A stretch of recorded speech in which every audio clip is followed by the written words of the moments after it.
Olá, sou William Miron, repórter do Broadcast Energia, e no programa Energia em Debate de hoje falaremos com o diretor comercial da Terreos, Gustavo Segantini. A Terreos é uma das principais empresas do setor de açúcar e etanol, né? É a segunda maior produtora de açúcar, a sexta maior produtora de etanol e a terceira em produção de energia a partir de biomassa no país. Enfim, a empresa também tem atuação na área de biogás, né? Produz a partir dos rejeitos das suas unidades. Bom, tudo bem, Gustavo? Tudo ótimo, William. É um prazer aqui estar podendo conversar com vocês. Legal. Bom, vamos começar falando um pouco sobre o debate de descarbonização, né, e transição energética que está bastante aquecido. Eu queria saber, começar perguntando quais oportunidades ele traz para a Terreos. Não, a discussão da transição energética e principalmente da descarbonização, ela é muito importante para qualquer política ambiental hoje no mundo e o setor sucroenergético ele faz um papel fundamental para essa discussão, né? A produção desse setor já é uma produção sustentável, a sustentabilidade está dentro do nosso DNA.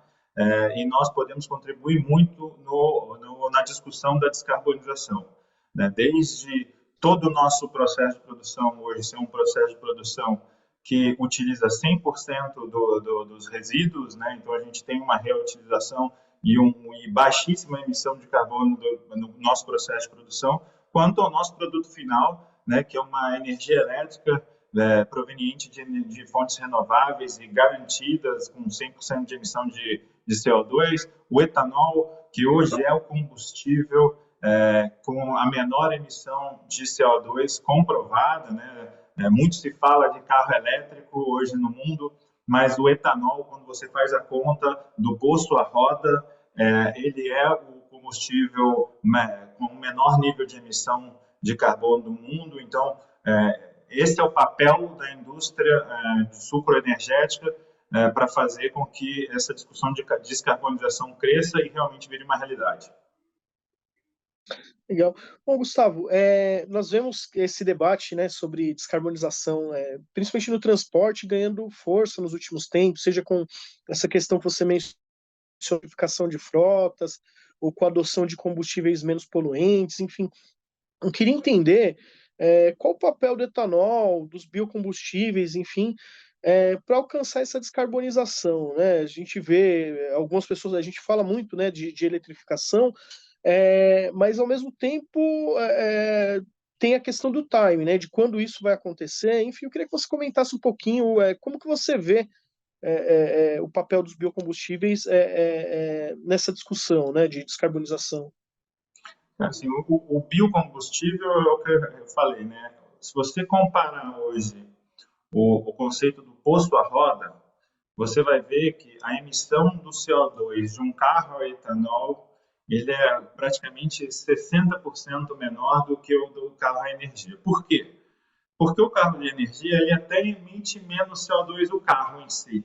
Mas quando você entra no processo de produção do que vai abastecer esse carro, desde da produção da bateria, né, que vai para esse carro, o tempo de vida dessa bateria, e o que vai abastecer essa energia, o processo de produção de energia que abastece essa bateria, principalmente nos países que estão com a maior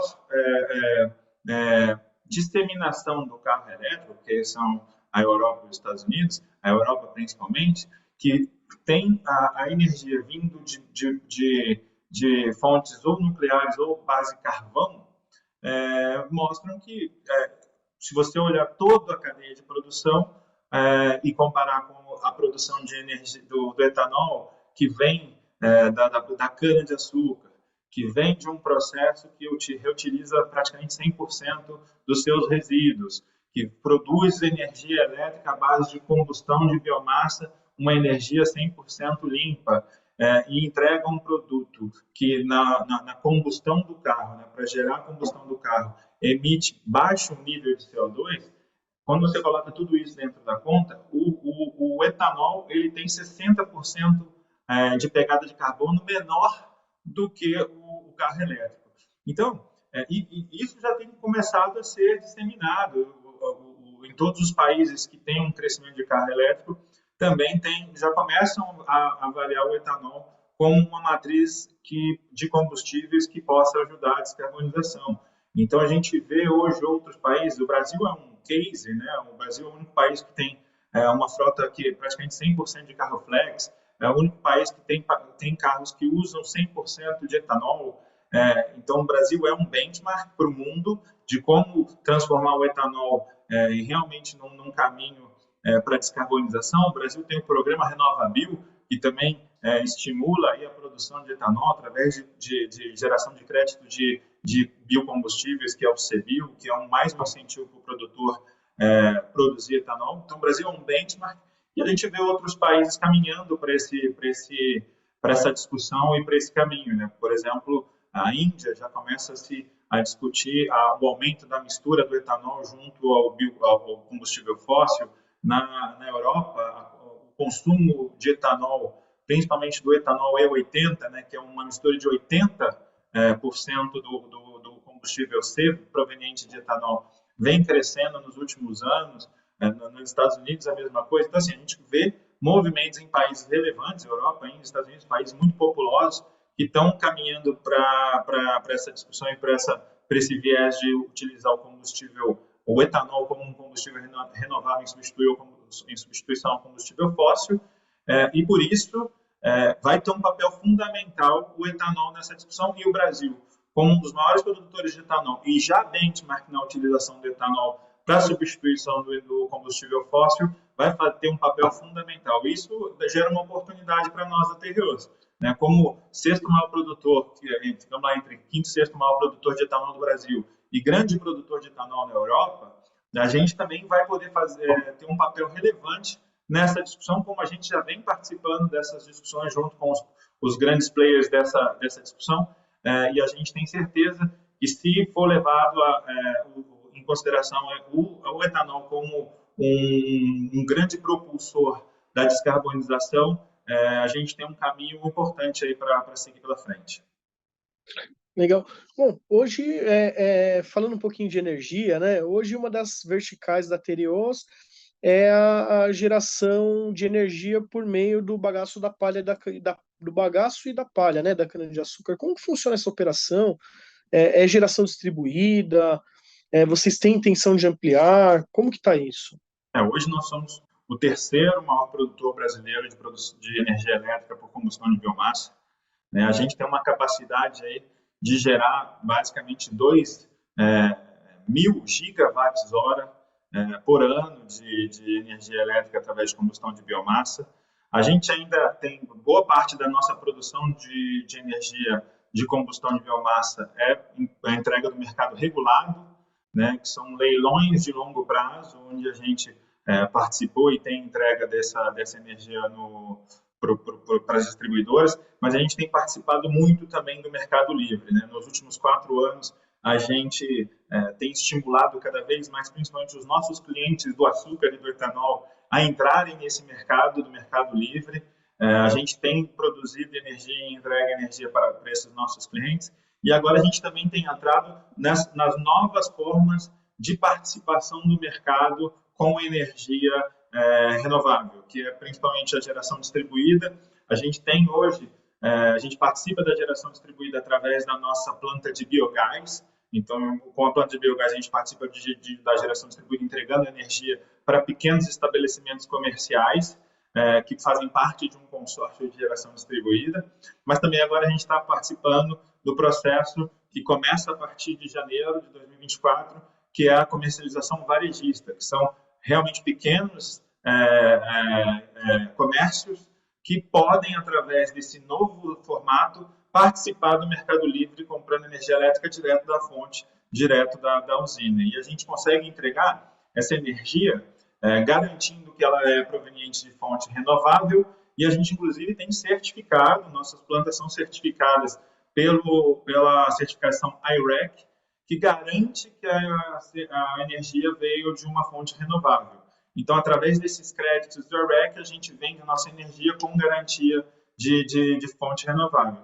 E também a gente usa esses créditos IREX para fazer compensação de energia para clientes que não necessariamente conseguem ter a garantia de que a energia comprada veio de uma fonte renovável. Então, através desses créditos, a gente faz também a compensação da energia elétrica consumida pelos nossos clientes. Por exemplo, a gente tem hoje uma grande iniciativa que eu acho super legal que a gente tem feito, que junto com o setor de entretenimento, a gente doa os nossos créditos IREX para compensar a energia consumida e gerada em eventos no Brasil. Então, a gente teve grandes eventos como a Oktoberfest, o Koala Festival, a Fórmula 1, a gente teve lá o evento de 50 anos da Fórmula 1, então o João Rock aqui do interior de São Paulo, agora no interior, no segmento de rodeios, a gente está fazendo isso com o rodeio de São José do Rio Preto, a gente fechou, também está fazendo essa parceria lá na festa de Parintins.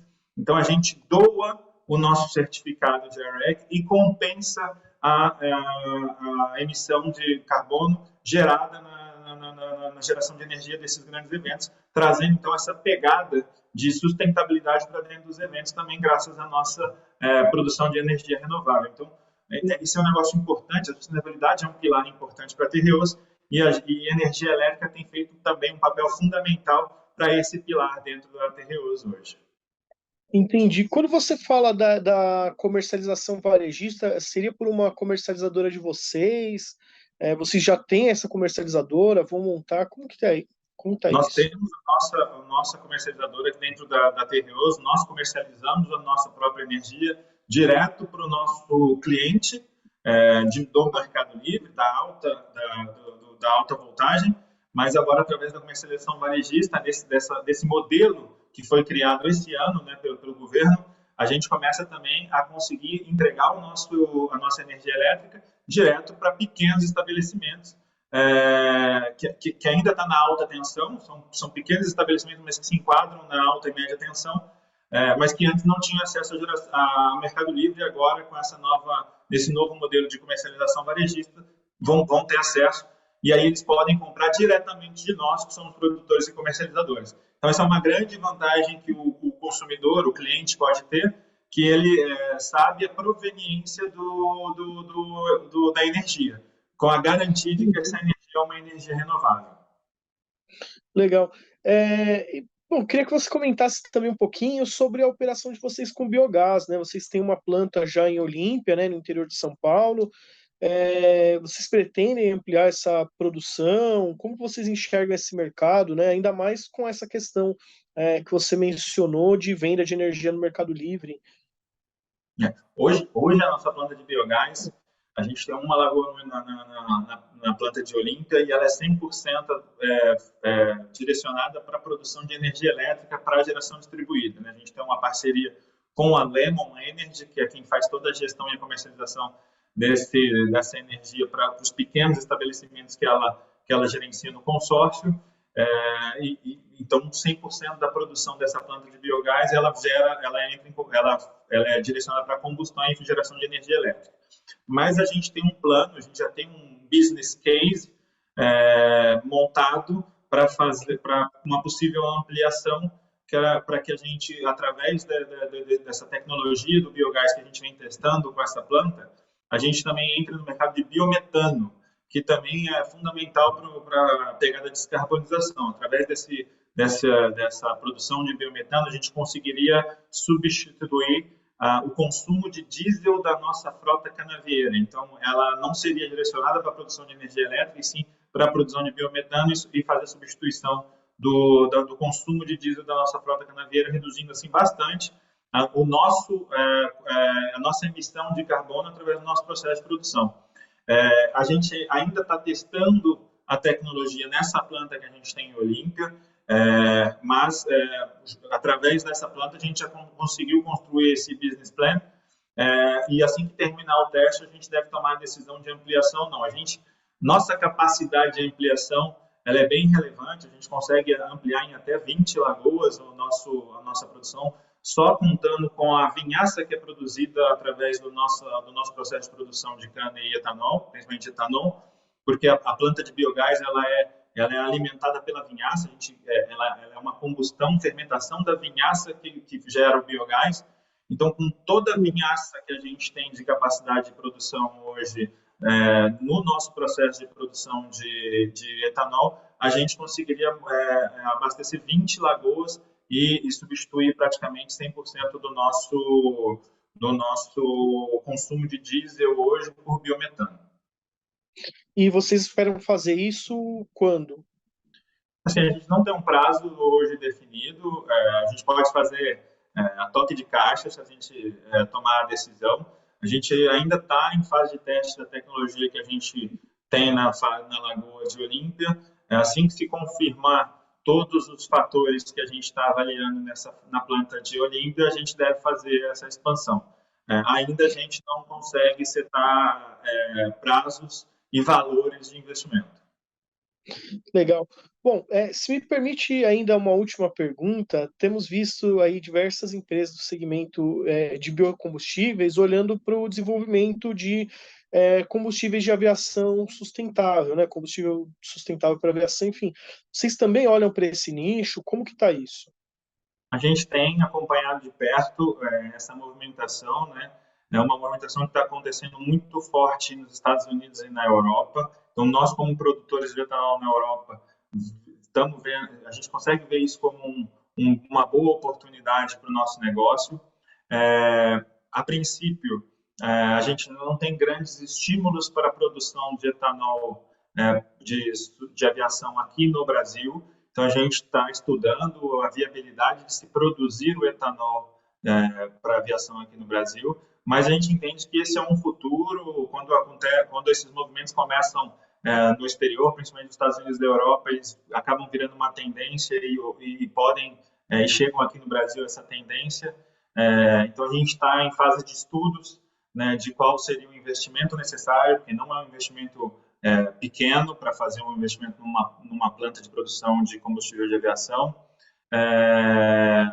Qual seria o prazo que a gente conseguiria colocar esses produtos para serem comercializados, ou se a gente poderia fazer alguma parceria utilizando o nosso próprio etanol hoje, que é um etanol que tem um processo de produção super sustentável e conseguiria enquadrar dentro da certificação do CORSIA, que é quem faz a validação se o etanol pode ser uma matéria-prima para o combustível de aviação, e a gente com certeza conseguiria se enquadrar nessa certificação e o nosso etanol brasileiro ser a matéria-prima para a produção de etanol para aviação, seja na Europa, seja nos Estados Unidos. Então, a gente tem esses caminhos, né, seja certificando o nosso etanol e o nosso etanol ser a matéria-prima para a produção de combustível de aviação no etanol nos Estados Unidos e na Europa, seja produzindo o nosso próprio combustível de aviação, etanol para aviação aqui no Brasil, mas aí tem um investimento alto e um timing um pouco mais extenso para conseguir colocar em prática. Legal. Bom, muito bem, nós vamos chegando agora ao final do Energia em Debate de hoje. Eu gostaria de agradecer a sua participação, Gustavo. Obrigado. E também gostaria de agradecer a você que nos assistiu até aqui, né? O Energia em Debate de hoje fica por aqui e até o próximo programa.